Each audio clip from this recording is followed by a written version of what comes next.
The National Museum of Fine Arts is known for extensive collection of Philippine art, including paintings, sculptures, and mixed media works.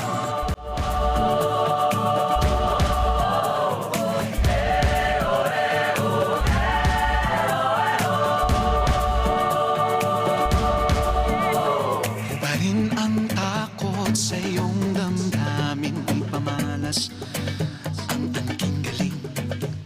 Tumayong buong tapang, harapin ang buhay at kapin. Spolarium by Juan Luna is painted in 1884 and is currently on display at the National Museum of Fine Arts in Manila. The National Museum of Anthropology is known for housing artifacts that narrate the story of the Philippines from the past as presented through artifacts as evidences of its prehistory. Magandang bukas, ikaw at ako magkasama tayo sa lubungin ng kinabukasan.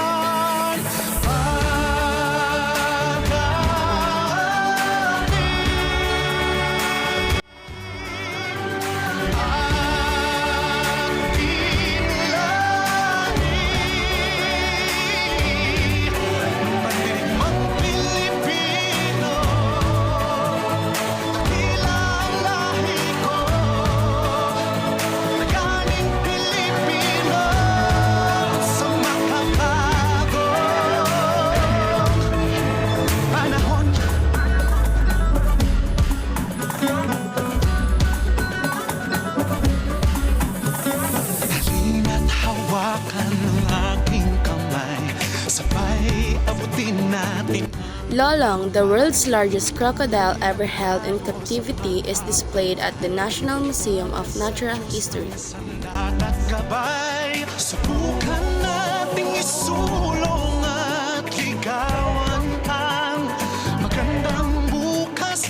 Ikaw at ako magkasama tayo sa lubungin ng kinabukasan.